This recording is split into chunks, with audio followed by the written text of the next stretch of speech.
Bonsoir à tous, bienvenue pour ceux qui ne sont jamais venus, mais en tout cas apparemment vous connaissez déjà notre intervenant ce soir pour la plupart d'entre vous. Du coup on accueille Saki et il est là pour faire son retour, donc vous dire un petit peu comment il a démarré, où il en est aujourd'hui, ce qui s'est passé entre les deux. Voilà, donc surtout n'hésitez pas parce qu'il va vous parler de lui, vous expliquer un petit peu comment il monte en compétences, les différentes missions, tâches qu'il a fait, notamment... Je crois que vous avez travaillé à Saint-Dié, chez Apple et chez Canal+, entre autres. Donc n'hésitez pas à lui poser des questions, surtout. Parce que c'est pour vous, si vous avez envie de le capitaliser, c'est le seul moyen. Sinon, il va parler, puis vous allez écouter. Voilà. À plus tard. Merci. Bon, tout de suite. Moi je reviens, je vous laisse, vous les verrez maintenant. On sort quand on veut en fait. C'est ça. Non, je reviens. Bien. Comment je me mets debout, assis? Donc, bonsoir à tous et à toutes. En fait, je vous avoue un truc, c'est que j'ai failli me débiner parce que j'étais venu parce qu'on m'avait invité Stéphane Do. J'étais tombé sur un certain nombre d'entre vous. Je me dit, ouais, ce serait bien une soirée où vous pourriez parler de ce que vous avez fait, etc. Comme je dis, j'ai tendance à dire oui tout le temps. Bah ouais, pourquoi pas, ça peut être cool. Et puis le chemin faisant, temps passant, je me dis mais comment ça va se passer cette affaire? Qu'est-ce que je vais pouvoir raconter? Qu'est-ce que je vais pouvoir dire? Alors j'ai l'habitude de vous parler d'humanité numérique, de choses et d'autres, de politique, de je sais trop quoi. Ça va. Mais quand le sujet se tourne vers soi-même, ça devient plus compliqué. Comment je vais vous parler de moi en fait? Donc alors j'ai commencé à avoir les jetons. J'ai commencé à me demander, mais non, c'est pas possible, je ne vais pas parler de moi, c'est pas possible, qu'est-ce que je peux raconter?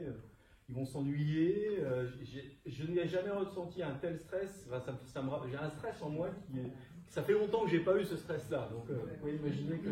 Donc voilà, c'est juste pour me mettre en jambe et puis vous dire comment j'en suis arrivé là aujourd'hui.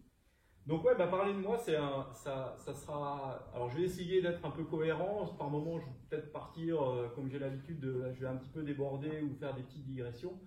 Et surtout, n'hésitez pas à m'interrompre, ne me laissez pas tout seul à parler et puis à me regarder comme ça, à un moment donné... Ou alors je vais continuer à parler, il ne se passera rien, mais n'hésitez pas à poser des questions, à m'interrompre, à me dire au fait, qu'est-ce que tu racontes? Donc voilà. Alors qu'est-ce qui m'a amené là? En fait, ce qui est intéressant, c'est finalement ce qui m'a amené à venir vous parler ce soir. Et ce qui fait qu'à un moment donné, ça puisse intéresser un certain nombre d'entre vous. Vous êtes nombreux. Je parle des fois dans des salles où il y a moins de monde sur des sujets qui me semblent plus intéressants. Donc, qu'est-ce qui fait que je suis arrivé là aujourd'hui, que j'en viens à vous raconter un peu mon histoire? Et donc, je vais essayer de passer par des points un peu clés, des points un peu qui ont... Alors, on peut toujours expliquer tout à rebours, mais rien de ce que j'ai fait n'était prévu à l'avance. C'est aussi ça qui est important à garder à l'esprit, c'est que rien, si je suis là aujourd'hui, c'est pas parce que j'avais pu programmer ma vie pour en arriver là. C'est-à-dire qu'il y a eu tout un tas d'événements, tout un tas de choix, tout un tas d'aléas et en même temps de risques pris qui ont fait que la direction qui au départ sentait pas trop. Souvenez-vous, Gandalf au milieu de la Moria, il s'arrête à un moment donné, il y a 3 chemins. Et puis finalement celui de gauche ça ne me va pas, celui du milieu je ne le sens pas, puis le troisième on dirait que l'air est un peu meilleur. Donc c'est souvent la réalité de la vie, la réalité des choix qu'on fait ressemble beaucoup à ce carrefour au moment un peu central et puis déterminant dans le Seigneur des Anneaux où Gandalf choisit un chemin, donc il sait très bien qu'il l'emmènera, lui il le sait, mais qui emmènera un certain nombre d'événements et qui déclencheront d'autres événements derrière. Et en fait c'est un peu ça tout le temps, c'est-à-dire que toute histoire, et surtout dans les histoires qui sont les vôtres, parce que vous êtes majoritairement des étudiants, on vous demande de savoir à l'avance ce que vous allez faire, on vous demande de prévoir à l'avance quel est le projet que vous allez faire, on vous demande déjà en seconde quasi, là cet après-midi, j'avais des secondes en face de moi à la fac des sciences, leur parler d'humanité numérique, on leur demande déjà de se déterminer, il y a le doyen de la fac qui leur déballait c'est quoi toute la fac, comment c'est le doyen de la fac de sciences, alors que les bâtiments, le budget, le nombre d'étudiants, c'est quoi un enseignant-chercheur, les ECTS, le master, le doctorat, et en 2 secondes, ils les avaient déjà tués au bout de... Et puis on arrivait derrière à leur expliquer des humanités numériques, des intéressés. Donc en fait, aujourd'hui on demande à la jeunesse d'être extrêmement anticipatrice ou anticipative de ce qu'elle pourrait faire, alors que quand on déroule une vie, rien de ce qu'on avait pu imaginer s'est passé comme on aurait pu l'imaginer. Donc c'est ça qui est déjà intéressant. Et quand alors vous voyez, je suis déjà en train de digresser, mais quand je vous écris ou que je vous dis laissez tomber les questions, les notes, les machins comme ça, on s'en fiche. Ce qui compte, c'est plutôt la façon dont on vous a installé dans le temps, ce que vous souhaitez faire, comment vous souhaitez le faire, et qu'est-ce que vous sentez qui pourrait être intéressant. Et que finalement, tout ce qu'il y a autour, la fac, les outils, les machins qui viennent évaluer tout ce que vous faites, sont des avatars, et des avatars à repousser le plus loin possible, parce que ce qui compte, c'est la façon dont vous allez vous projeter vous-même dans quelque chose que vous allez construire vous-même. Donc ça, c'est la première chose qui me semble importante. Et donc, comment j'en suis arrivé là? Eh ben, on va remonter au début, au tout début. Ben, je viens de Villerue. Alors, on a un certain nombre qui viennent de par là, il y a Camille, il y en a d'autres. Je viens de Villerue. Je suis né à Villerue il y a bien plus de 50 ans. Et en fait, ce qui est intéressant, c'est qu'on se retrouve, en fait, le Villerue a essaimé pas mal. Il y a pas mal de mes copains qui sont un peu partout ici. Et donc, l'histoire familiale et l'histoire de tous les gens de ce coin-là, c'est une histoire d'immigration. C'est des gens qui sont venus de l'Est, de la Pologne. Je m'appelle Nowakowski, c'est pas pour rien. Mais j'ai une face cachée aussi. Cette face cachée, c'est le côté maternel qui vient du Sud, qui vient de l'Espagne, de l'Italie. Donc en fait, je suis vraiment le produit du creuset qu'ont été ces régions-là où les gens venaient de toute l'Europe. Et dans l'histoire de l'Europe d'aujourd'hui, c'est toujours intéressant de rappeler ce qui s'est passé il y a quasi 100 ans maintenant, parce que mes grands-parents polonais sont arrivés juste après la Première Guerre mondiale. Donc en fait, ce qui est intéressant, c'est que des villes comme Villerue sont la synthèse de l'Europe telle qu'elle devrait être, c'est-à-dire des endroits où les gens se retrouvent, se mélangent, partagent leur culture, et je suis le produit de ça. Je produis à la fois de gens qui venaient de Pologne avec une vision assez archaïque du monde, très centrée sur la religion, sur une autorité à accepter, et puis des gens qui venaient du Sud, qui étaient plutôt des révolutionnaires, qui étaient chassés pour des raisons politiques, et qui se sont retrouvés là parce qu'en Lorraine, il y avait du travail, et sont installés. Et donc je suis de ceux de Villerue dans les années 60 était une ville extrêmement dynamique. Il s'est passé plein de choses. Il y avait dans les choses marrantes, il y a Jimi Hendrix qui est passé à Villerue. Jimi Hendrix est venu jouer à Villerue en première partie de Johnny Hallyday. Ça a été sa tournée en France. Et donc je n'ai pas pu ne pas l'entendre. Alors je l'ai entendu, mais j'avais 1 an. Donc mais ce qui explique peut-être que maintenant je joue de la guitare, hein, on ne sait pas, des choses inattendues. Mais Jimi Hendrix est venu jouer à Villerue. Donc il y a aussi Yuri Gagarin qui est passé à Villerue. Enfin, il y a tout un tas de gens, c'était une mairie communiste. Et donc en fait, il s'est passé un certain nombre de choses là-bas. Donc le temps faisant, je veux dire, l'enfance, c'est toujours, enfin mon enfance a été une enfance heureuse. Alors, par contre, ce qui a un des points qui aujourd'hui me guide toujours et que j'ai depuis toujours, j'ai 2 frères et sœurs et je suis le seul de cette forge-là. Il y a toujours un truc qui m'a guidé, c'est le savoir. Il y a toujours un truc la curiosité. J'ai appris à lire seul. J'ai appris à lire seul dans un bouquin qui était L'île mystérieuse. J'ai appris, parce que c'était quelque part, ça a toujours été, et si vous avez vu la petite bio qu'a faite Sébastien Di Silvestro qui a accompagné l'événement, si vous voulez, ça a toujours été un truc, et je ne sais pas pourquoi, c'est comme ça, je suis fabriqué comme ça, j'ai toujours été attiré par le savoir, comprendre. Lire, je suis finalement dans notre famille celui qui sait, celui qu'il faut aller voir s'il y a quelque chose à savoir. Si on ne sait pas un truc, c'est lui qu'il faut aller voir. Je suis un bâtard de trivial poursuite, donc personne ne veut jouer avec moi, donc voilà. Mais aux plaisanteries mises à part, c'est quelque chose qui m'a toujours guidé. C'est les encyclopédies, la littérature, les bouquins, et ce qui a forgé finalement ma capacité, enfin une partie de mon interprétation, où ça manque peut-être de modestie. En même temps, quand on parle de soi, peut-être que trop modeste. Mais en fait, ce qui a forgé à la fois mon parcours dès les plus premiers instants, à l'école primaire, au collège, ce qui a fait ce que je suis aujourd'hui, parce que je suis toujours comme ça. Et ça a toujours été pour moi un moteur, à la fois un moteur de l'humain, c'est-à-dire le savoir, la compréhension des autres, la compréhension de ce que les autres ont fait, et qui devient quelque chose de riche et d'enrichissant pour moi. Ça a toujours été un moteur d'aller chercher, piocher, lire, passer du temps, essayer de comprendre même ce qui pour moi était hors de portée. Je me souviens petit, j'ai déjà chaud, ce dont je me souviens petit, c'est mon père avait des encyclopédies Larousse, alors c'est des machins, je les ai récupérés depuis, et dedans il y avait toute la théorie de la relativité, et je passais mon temps dessus à la recopier parce que c'était quelque chose pour moi je trouvais ça épatant à la fois. Déjà, je devais avoir 6 ans, 7 ans, c'était épatant de pouvoir comprendre qu'à un moment donné, on pouvait mettre en équation quelque chose qui était de l'ordre de l'endroit où on vivait. Quelque chose qui... Le lieu où on vivait, la pénétration entre l'espace dans lequel je me déplaçais et la montre que j'avais au poignet. Et tous ces trucs-là me passionnaient et je n'en comprenais pas le tout, mais ça a été quelque chose où je suis revenu en permanence et une partie de mes études à la fac de sciences a été pour aller creuser ces aspects-là. Et même si je n'ai pas fait des études de physique proprement dit, j'ai toujours été un passionné, quelqu'un d'initié dans toutes ces questions autour des nouvelles physiques en fait. Mais bon, voilà, ça a été je pense que c'est un premier point qui est central, c'est cette idée du savoir, cette idée que le savoir émancipe. Et dans ma famille, j'ai un arrière-grand-père qui a appris, il a appris le français dans le dictionnaire. Et donc il lisait le dictionnaire, mon arrière-grand-père polonais, pas polonais, espagnol, il lisait le dictionnaire régulièrement, des pages de dictionnaire, il apprenait le français dans le dictionnaire. Alors est-ce qu'il y a une relation, un truc de cause à effet, j'en sais rien, mais n'empêche que il y a une des premières briques qui m'a amené à ce que je suis, c'est cette idée que le savoir émancipe, que le savoir donne de la liberté, que la liberté ne peut être conçue sans le savoir. Et sans le savoir, on est quelqu'un qui le détient et on confie la construction de l'information à d'autres, c'est dépendre et posséder cette information, c'est rendre les autres dépendants de nous-mêmes. Et donc c'est à toucher à la liberté de chacun. Et donc ça a toujours été quelque chose qui m'a guidé.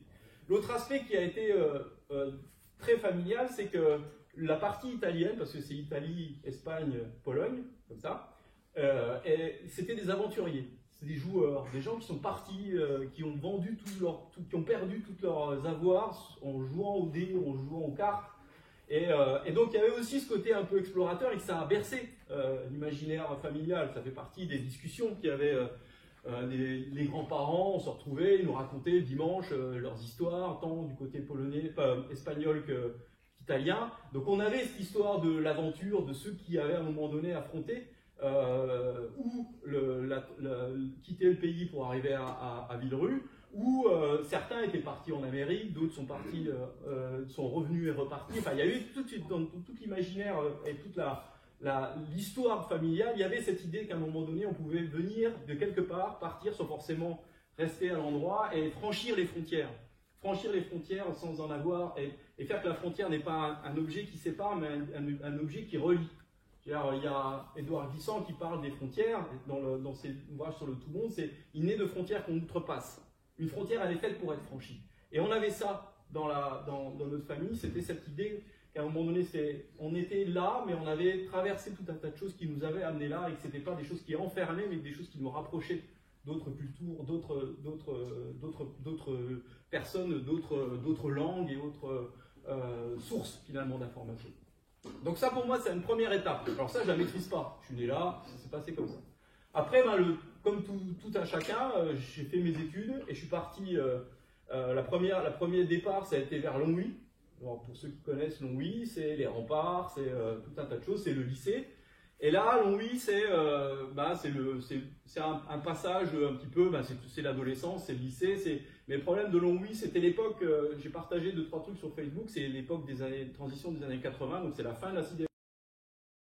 C'est les luttes violentes pour que les gens gardent leur travail. Donc c'est Lorraine Cœur d'Acier, c'est tous ces trucs-là. Donc je me souviens être arrivé sur la place d'Arche, donc c'est la place centrale à Longwy-Haut, pour ceux qui connaissent, en bus, parce que de Villerue à Longwy, il y a 20 km, donc on partait le matin à 6h et on rentrait le soir à 18h après les cours.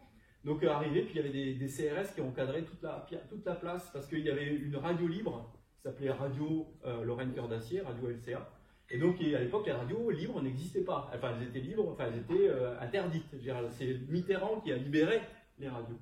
Et donc, on est arrivé, puis hop, des CRS partout, puis les combats ont été violents, parce qu'il y a eu les sidérurgistes ont déversé sur la place centrale des feuillards, donc des tôles enroulées pour empêcher la circulation. Enfin, ça a été extrêmement violent. Et donc, moi, Longwy, c'est ça.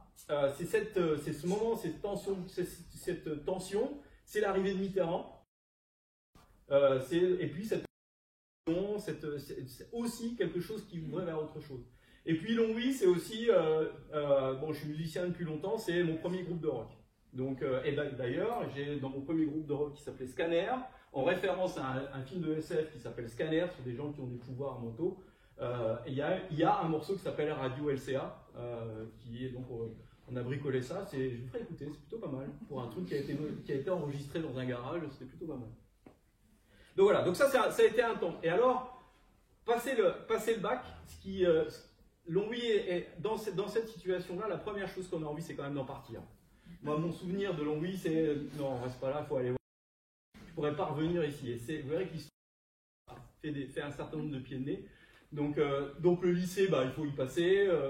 Je me souviens, pour ceux qui font de l'infocom, j'ai croisé pour la première fois Éric Pedon, qui est le responsable de la licence 3 et de la licence à Metz. Il était prof de sport à l'époque. Pour ceux en off, je vous raconterai. Donc Longwy, c'est l'idée, c'est un passage, c'est une sorte, enfin c'est toute l'adolescence, et donc après c'est la fac.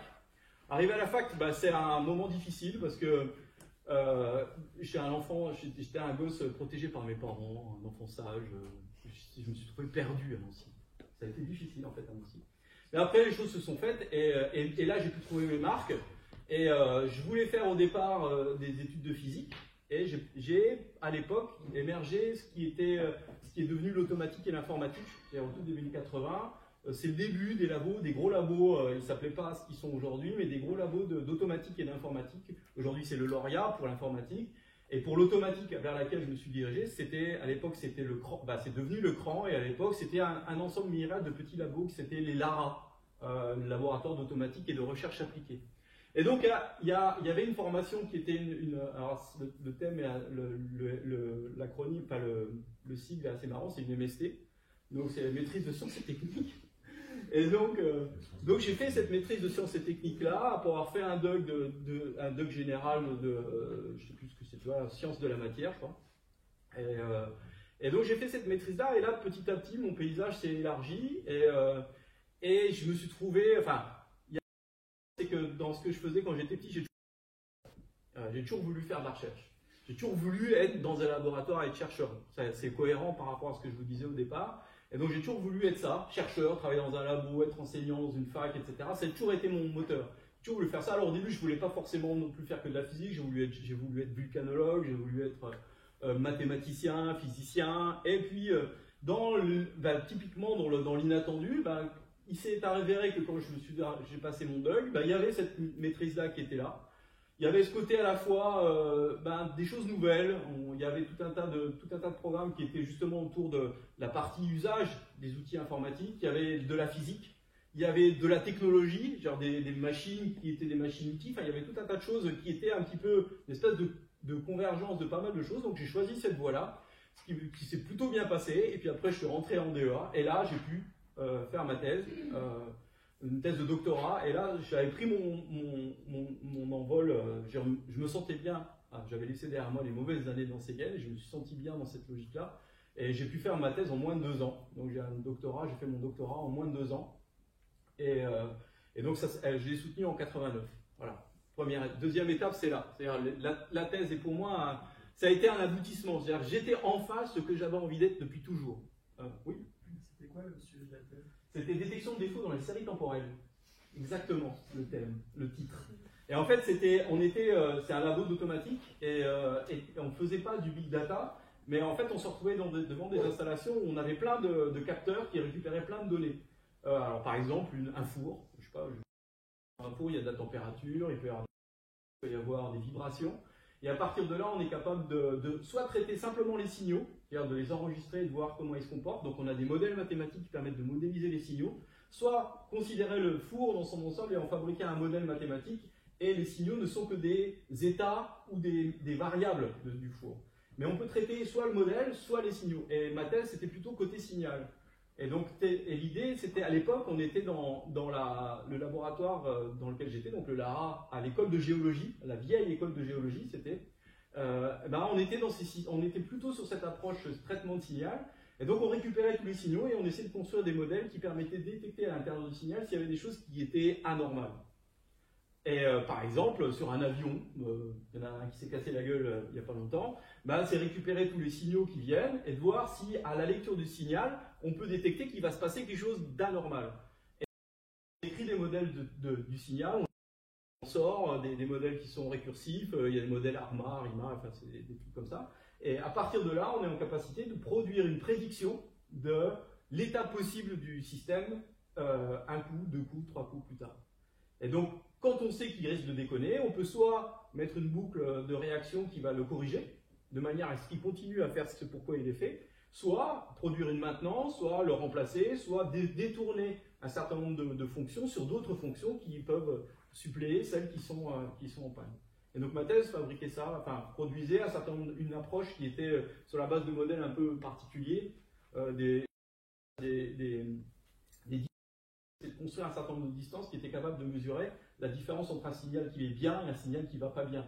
Alors, la distance là, ça va, c'est facile, mais entre deux signaux qui sont bruités et tout ça, une distance, ça devient un peu plus ennuyeux, il y a besoin de les traiter pour en avoir une information utile. Donc c'est sur ça que j'ai fait ma thèse au Lara. Et donc le Lara, ce qui était marrant, c'était si vous êtes monté la côte de Brabois, au milieu, à Doyen-Roubaud, ben là c'était l'ancienne école de géol, on était dans un laboratoire de géologie. C'était le laboratoire de Caz à l'époque. Ils travaillaient, et donc nous on était soit en haut, soit au rez-de-chaussée. Et un jour, il débarque un mec avec un compteur GGR, c'était le 1000, donc il avait le compteur GGR, son machin. Et puis, alors il faut que vous sortiez tous. Il y avait du minerai d'uranium partout. Et en fait, on vivait depuis 2 ans parce que j'ai fait mon DEA là aussi, on vivait dans les radiations. Donc il a fallu, donc on a tous pris la brouette, donc on a pris des minerais, les stocks de minerais, puis on allait les entasser au fond du jardin, comme d'hab, ça se passe toujours comme ça. Et puis il arrive dans mon bureau, j'étais avec un copain qui est toujours là-haut, et puis il regarde dans le bureau, il y avait une source de rayons gamma dans l'armoire. Donc on a pris la source de rayons gamma, alors c'est peut-être pour ça que je suis bizarre, dans les escaliers, et pareil, on allait mettre ça au fond du jardin, dans une cabane, voilà. Donc pour la petite histoire, et donc on était un labo qui était raccroché à ça, parce que à l'époque l'automatique était très souvent, ça a commencé, c'était une science dédiée procédés. C'est-à-dire que les procédés de traitement géologique étaient gourmands d'avoir une possibilité de comprendre ce qui se passe, d'automatiser ces procédés-là. Et donc le laboratoire qui est le CRAN aujourd'hui est parti de ces petits labos, cette myriade, cette petite constellation de petits labos qui répondaient beaucoup à des aspects très procédés. À la géole, c'était des procédés géologiques, à l'ANSM, des procédés électriques. Il y avait à Longwy, c'était des procédés sidérurgiques, et il y avait le Laral à Longwy, ça fait un peu un nom de lessive, mais le Laral, et donc c'était tous ces petits labos qui se sont fédérés pour donner le gros labo qui est le CRAN aujourd'hui. Et l'informatique a eu une autre vie parce que ça a été un labo qui était le CRAN et qui est devenu le Lauria en se fédérant avec l'INERIA. Mais bon, c'est une autre histoire aussi. Mais la racine est la même. La racine est la même du CRAN et du CRAN et du Lauria. C'est un gars, c'est Fröhling, le professeur Fröhling. Professeur Fröhling, c'est lui le papa d'Aton et tout, c'est le papa de tout le monde. Et il est de temps en temps du Arsène. Donc, mais ses cours étaient passionnants. Je déconne, mais ses cours étaient passionnants. Mais donc le papa de tout le monde, c'est lui. Et donc voilà, donc je reviens à ma thèse, et donc j'ai fait cette thèse à Nancy. Donc c'est vraiment une étape importante dans cette idée de devenir chercheur, de devenir ou enseignant-chercheur ou chercheur. Et j'ai fait ma thèse et je suis parti à l'armée, directement derrière. Et j'ai fait, alors ça a été une expérience aussi extrêmement enrichissante. Donc donc en 89, j'avais 25 ans.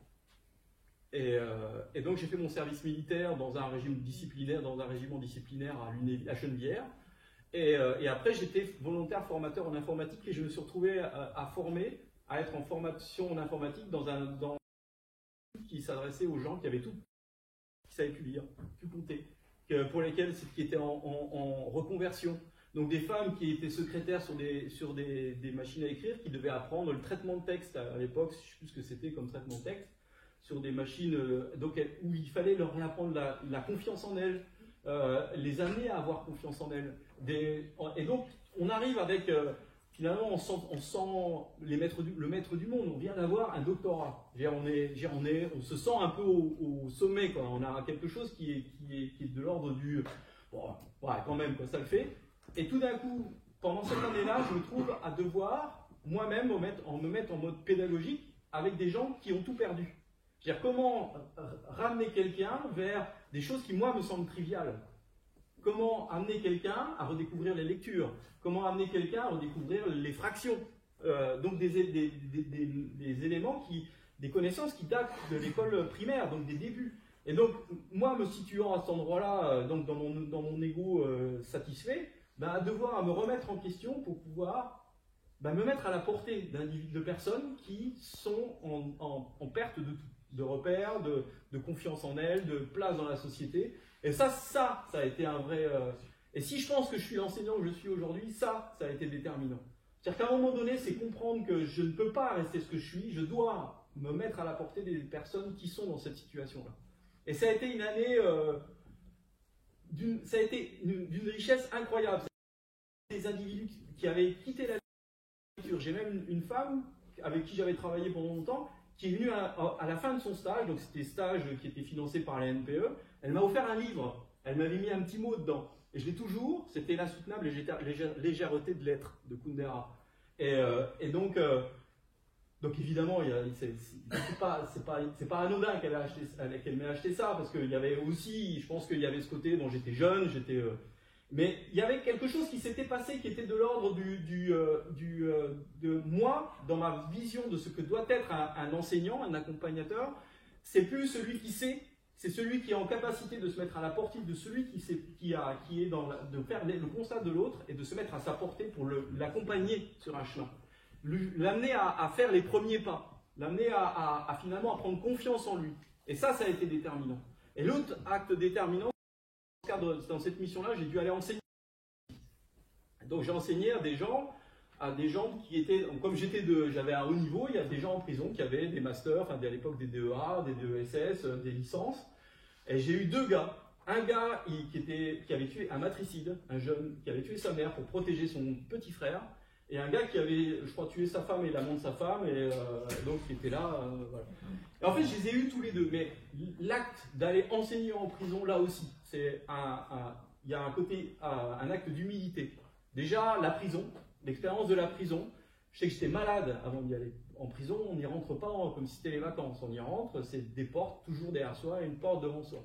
Et des gens l'enfermement est inhumain, déshumanisant. L'enfermement est terrible. Des gens qui attendent des assises, parce qu'eux, ils étaient passés aux assises, c'était des meurtriers, donc ils étaient passés aux assises. Donc des gens qui attendent les assises et à qui on administre des doses de médicaments pour qu'ils se tiennent calmes, qu'ils ne se suicident pas. Des gens qui sont en capacité de penser, mais c'est le pire que tout. Et donc cette expérience de l'humanité, des humains qui se trouvent à la marge de la société, et puis une autre marge qui est la prison, ça a été pour moi deux démarches dans ce que je pense être aujourd'hui. Quand je suis enseignant aujourd'hui, je n'oublie jamais ce moment-là où j'ai pris la main d'individus pour leur dire bon allez, on va le faire ensemble, et c'est toi qui vas faire, et on va progresser ensemble. Et moi je me mets à ta portée, je vais être ta ressource. Et quand on fait Eli, c'est rien d'autre. Quand je vous dis je suis une ressource, je suis ressource pour celui qui veut avancer.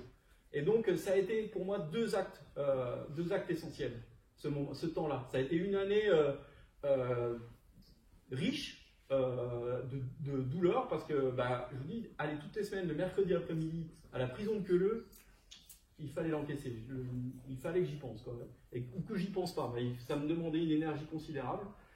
Et puis, côtoyer tous ces gens-là, avec toute la violence de la vie, la violence du monde. On est dans les années, c'est les années 89-90, donc il y a déjà une super violence dans le monde. Elle est aujourd'hui présente, mais elle était déjà là dans ces années. Et ça a été pour moi quelque chose d'important. Et pendant ce temps-là, en même temps, j'ai postulé pour être maître de conférence. Donc j'ai fait mes dossiers pour être maître de conférence, et j'avais postulé à Metz, j'ai postulé à Nancy. Alors je ne vais pas vous raconter les détails qui m'ont amené, mais en fait en gros je voulais rentrer au CNRS, il y avait un poste de CNRS pour être chercheur, le CRAN devait en avoir un, finalement il ne l'a pas eu, et on m'avait dit tu auras le poste de chargé de recherche, mais prends au cas où un poste en secours, et devine secours, allons oui. Bloom. Et donc en fait le poste de CNRS n'a pas ouvert. J'avais plein d'autres aspects, parce que ayant passé ma thèse rapidement, il y avait un certain nombre de choses qui dénotaient que c'était plutôt pas mal. Et donc j'ai dit bon ok, je vais être chargé de recherche, mais bon ok, je laisse les autres, je libère les autres postes pour les autres, et je prends Longwy au cas où, mais ça n'arrivera jamais. Bah si, c'est arrivé. Boum. Moi, à l'époque j'étais marié, j'avais déjà 2 enfants, et donc mon ex-conjointe avait fait tout ce qu'il fallait pour venir habiter, enfin on habitait sur Metz à l'époque, venir avoir un poste dans le coin de Nancy, enfin tout était fait. Et arrive le machin, non, ça sera pas Nancy, ça sera Longwy. Hop, retour à la case départ. Et là, ça a été encore un événement un peu compliqué parce que finalement, mon idée quand j'étais au lycée, c'était de me barrer de Longwy. Et la première chose qui m'arrive après avoir fait tout ce que je voulais faire, c'est retour à Longwy, retour à la case départ 10 ans plus tard, à peu près.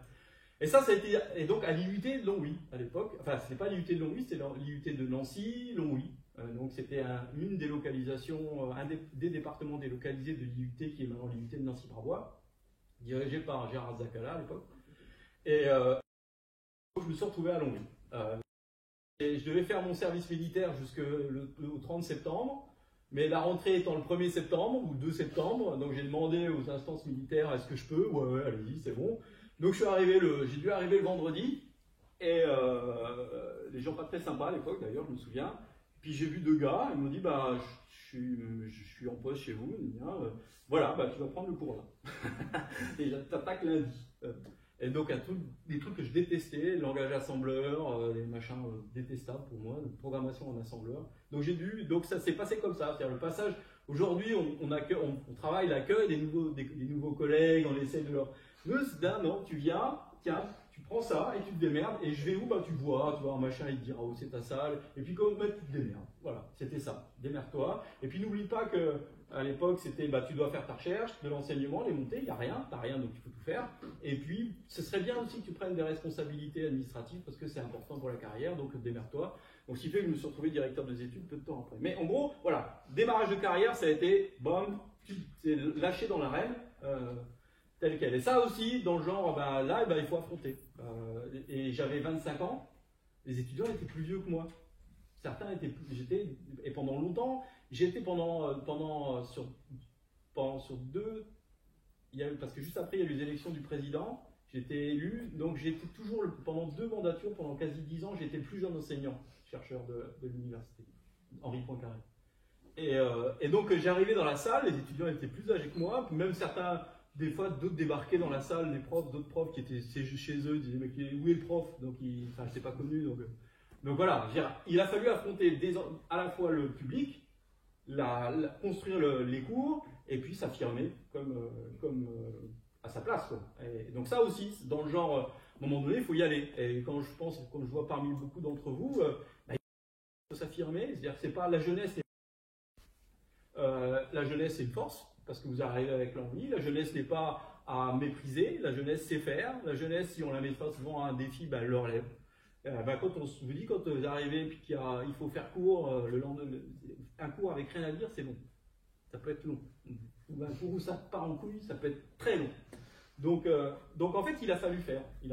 Et ça, avec le temps, ça s'est bien passé, on prend ses marques, etc. Mais je crois qu'il n'y avait pas pire comme expérience que ce temps d'armée, le temps d'armée qui a été la prison et les humains qui ont été mis à la marge de la société et les accompagner. Et donc, j'ai investi tout ça là-dedans. Et donc, j'étais à Longwy. Donc, par contre, c'était difficile du point de vue. Là, c'était une période, c'était ma crise de la 25e. Je n'ai pas fait d'autres crises. Mais en gros, j'avais l'impression dans Longwy que j'allais croiser mes potes. J'ai l'impression que je marchais sur la place d'Arche. J'ai l'impression que j'allais voir sortir au coin de la anciens copains, mes copines, j'ai dit mais j'ai pas avancé. Il s'est rien passé dans ma vie. J'ai perdu 10 ans, je me retrouve à l'endroit dont je voulais partir. Donc ça a été des années après, assez terribles. Mais là, ce qui a sauvé la mise, c'est que on est enseignant, on est chercheur, et là la vie commence à être sympa. Parce qu'on commence à publier, à faire son travail de chercheur, on commence à voyager. J'ai mes premiers voyages, vrais voyages, j'ai beaucoup voyagé avec mes parents, mais plutôt en Europe. Là, les premiers voyages aux États-Unis, donc le rêve au sens de l'imaginaire, c'est la quête de l'Amérique, de la Californie, c'est là. Donc là, le métier se déclenche, c'est-à-dire le métier de découverte, le métier d'aller visiter le monde, le métier d'aller rencontrer d'autres personnes. compliqué, mon premier déplacement en Pologne, c'était d'ailleurs, à Varsovie, ça a été terrible. Terrible. Premier déplacement pour une première conférence, premier papier, dans un congrès de mathématiques. Et je prends l'avion à Luxembourgville, un stop à Francfort, puis Varsovie. Entre Luxembourgville et Francfort, il s'est mis à tabasser dans l'avion. J'étais malade comme un chien. J'avais pas de bagages, je les avais mis en soute. Je me suis dégueulé dessus. Donc, pas moyen. Puis j'avais un mec à côté de moi avec un costard, il essayait de m'aider. Puis à la fin, je me souviens de l'hôtesse de l'air qui me tamponnait le front comme ça. J'étais à moitié mort dans l'avion. Donc, j'arrive à Francfort, puant ce que vous imaginez. Je prends l'avion pour Varsovie. À Varsovie, je me fais arnaquer. Le mec, pour me faire 200 mètres en bagnole, il me demande 200 balles.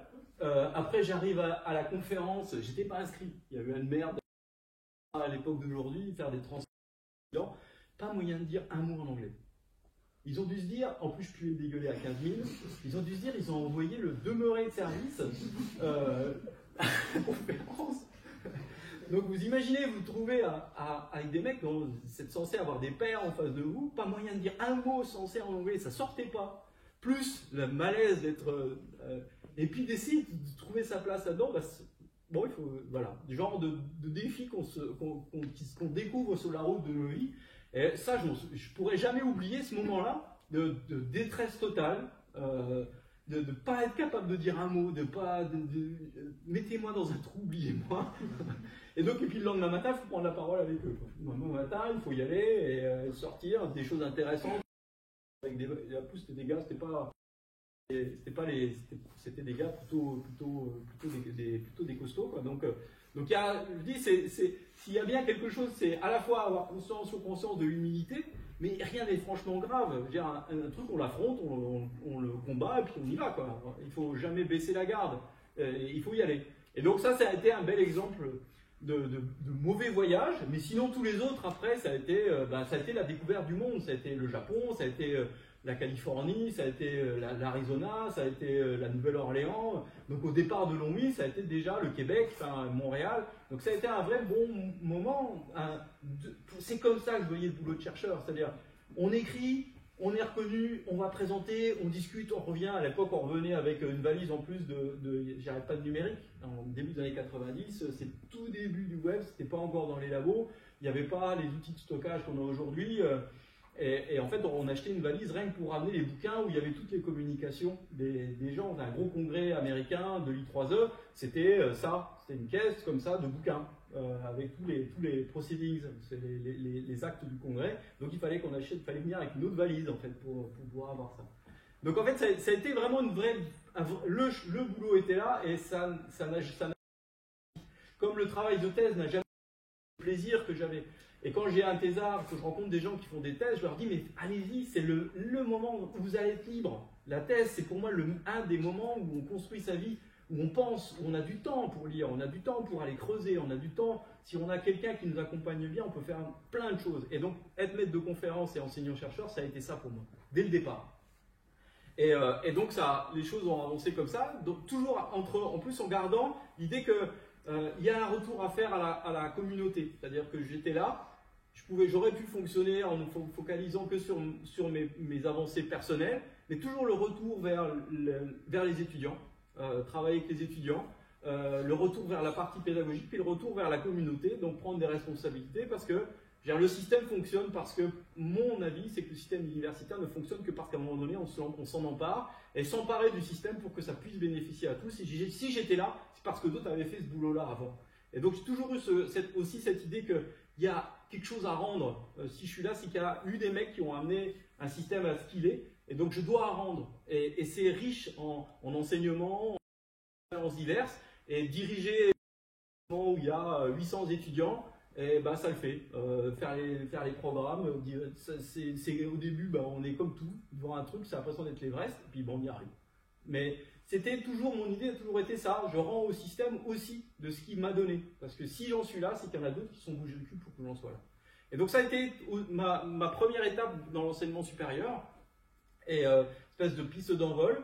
Et là est survenu un deuxième événement important, c'est que l'université à l'époque avait pris la maladie des délocalisations. Donc Longwy était la toute première délocalisation de l'université de Henri Poincaré à l'époque, l'université scientifique. Et donc l'IUT s'est mis à délocaliser deux départements à Saint-Dié. Donc il cherchait quelqu'un à l'époque pour monter le département d'informatique qui s'est appelé informatique et systèmes industriels. Et puis voilà, ça a été de longues discussions avec mon ex-conjointe, les enfants, bien bon. Et voilà, tout le monde on a pris une décision conjointe et on y allait. Donc là pareil, arrivé à l'IUT à Saint-Dié, il n'y avait rien. Il y avait un bâtiment à moitié construit, c'était en mai, et les étudiants arrivaient en septembre. Il n'y avait pas d'étudiants, il n'y avait pas de matériel, il n'y avait pas de mobilier, il n'y avait pas de programme, il n'y avait rien. Et donc il a fallu tout faire. Je me souviens, les premières fois que j'ai reçu des étudiants, je m'étais fait un bureau avec des cartons. J'avais juste une chaise. Et le reste, c'était des cartons. Et donc, il a fallu tout faire, tout fabriquer, tout construire. C'était le fleuron. À l'époque, le maire de Saint-Dié était Christian Pierret, dont on reparlera tout à l'heure. Donc, ça a été l'université arriva à Saint-Dié. Donc, il y avait un côté, Saint-Dié devient une grande ville. Saint-Dié devenait une ville universitaire. Jusqu'à présent, il y avait des BTS, il y avait le CIRTES, qui était plutôt un centre de transfert de technologie, qui était en lien avec l'ESTIN, mais il n'y avait pas de l'enseignement supérieur, et donc il y a eu un département génie électrique et informatique industrielle, et le département informatique et système industriel, et donc il a fallu tout faire, tout fabriquer, terminer les travaux, réinstaller les bureaux. J'ai monté mes bureaux en juillet avec un tournevis, enfin, tout ça il a fallu tout faire. Pareil, à l'époque à Saint-Dié, j'avais 29 ans. Donc 29 ans, on est jeune. Pareil, c'est le défi à tenter, le défi à faire. Et puis, dans ce que je vous disais, l'histoire du chemin qui sent bon ou pas bon, c'est plutôt se dire, ouais, on verra. Je pense que rien de ce qui se passera ne pourra pas être bénéfique ou ne m'apportera rien ou sera inutile. Si c'est inutile, c'est inutile. Ça ne sera pas pire. Donc l'idée, c'était d'aller explorer autre chose. Et ça a toujours été aussi un des moteurs de ma carrière. Et donc, il a fallu tout monter, tout faire, recruter les étudiants. Et ça a été une expérience parce que je me suis retrouvé avec une promo d'étudiants, ils étaient 20. Et là aussi, il s'est passé quelque chose. C'était, comme on s'est pointé tard dans les processus de recrutement, j'ai pris tous les gens que personne ne voulait nulle part. Mais des jeunes qui avaient, à l'époque, on pouvait recruter sans le bac. À l'époque, en IUT, il y avait un truc qui permettait de ne pas avoir le bac, un petit concours qui permettait de dire qu'on permettait de rentrer dans l'enseignement supérieur. Donc tous les jeunes dont personne ne voulait, qui étaient recrutés, qui étaient rejetés de tout. Je me suis retrouvé avec une promo de 25. Et je peux vous dire, on a travaillé 2 ans en mode de ce qu'on fait ensemble, en mode plus on construit ensemble. Moi je finissais mes cours le matin au petit-déj pour y aller. Il n'y avait rien, donc il fallait faire les petits-déj pour aller en cours avec eux. Donc un mode plutôt projet, construction collaborative, partage de savoir. Et je les ai encore en contact 30 ans après, quasi. Et c'est des jeunes qui ont des carrières, qui ont eu des carrières que personne n'aurait pas hérité sur eux. Il y en a un, c'est Johan. Le gars là, personne n'en voulait. En gros, il avait essayé plein de trucs, il n'avait pas le bac, etc. Dans une boîte, il a je ne sais pas combien de responsabilités. Personne n'en voulait de ces jeunes-là. Mais l'accompagnement, les circonstances, on avait travaillé en mode pionnier, c'est-à-dire il n'y a rien, on fait ensemble, on imagine, on rêve. Et ça a été, et tous ces jeunes-là sont partis dans la vie avec plein de choses en eux. Ils ont eu des carrières, qui sont merveilleuses, des belles carrières au sens aujourd'hui, on dit c'est une belle carrière. Donc en fait, encore une fois, ce temps-là, ça a été un temps de se mettre en ressources des autres, d'accompagner un processus, d'accompagner quelqu'un dans une construction d'un projet, de lui faire reprendre confiance, lui montrer que finalement, c'est pas parce qu'à un moment donné, des gens ont considéré qu'il était moins que rien, qu'il est moins que rien. Il n'est certainement pas moins que rien. Et donc, toute ma construction de l'importance de l'humain, elle vient aussi de là. Donc, les aspects dont j'ai parlé auparavant, mais ça vient de là également. Et donc, on a construit plein de choses, on a été des pionniers, on a monté un 2e département, services et réseaux de communication, et un premier projet. Et là, mon côté technique, à être à l'écoute de ce qui pourrait être intéressant.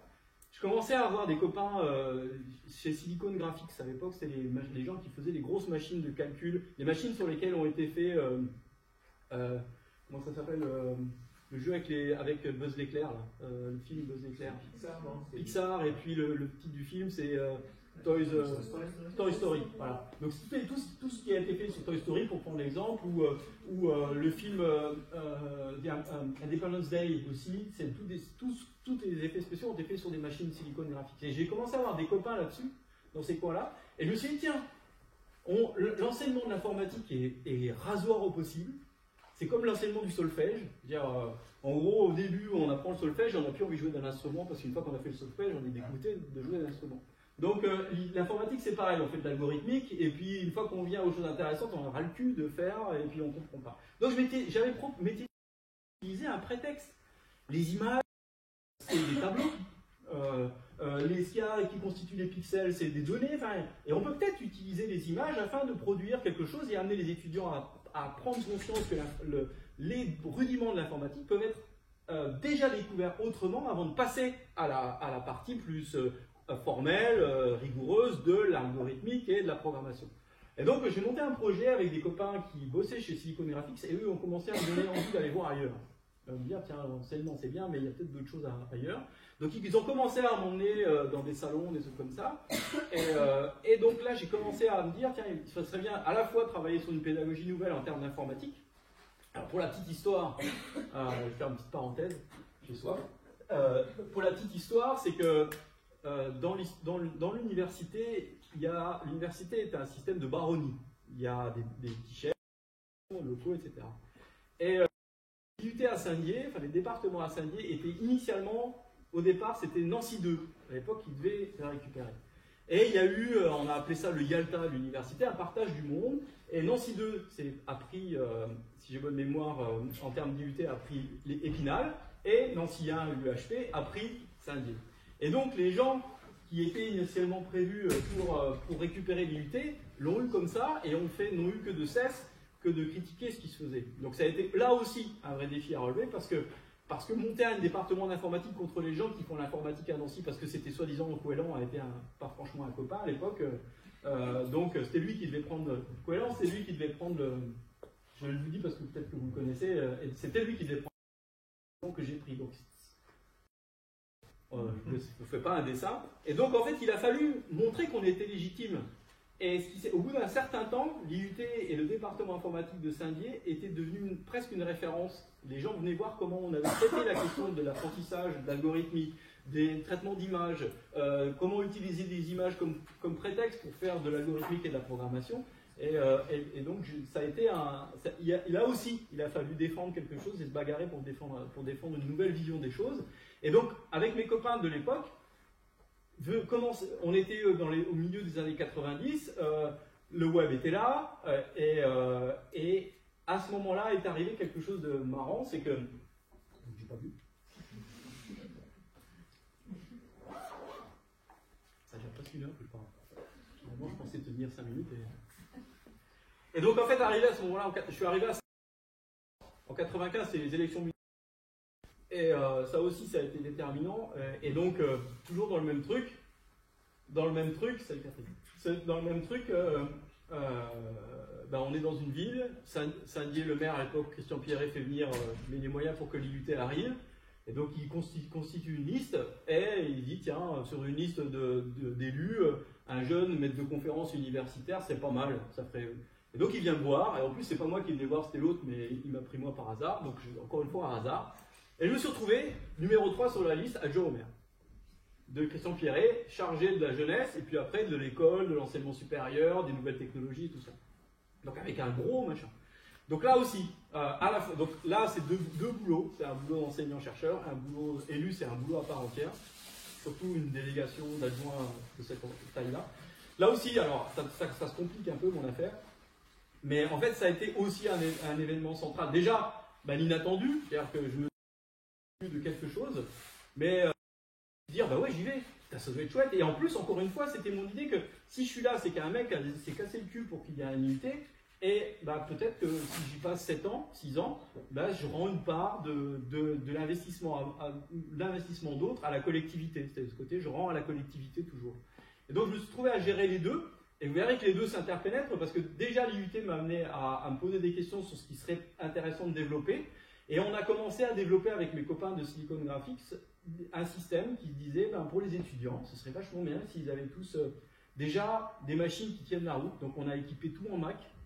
Alors pareil, à l'époque, c'était les clones qui étaient soutenus, donc il a fallu faire avant. Enfin, secouer les machines, secouer le système pour dire non, je veux ça.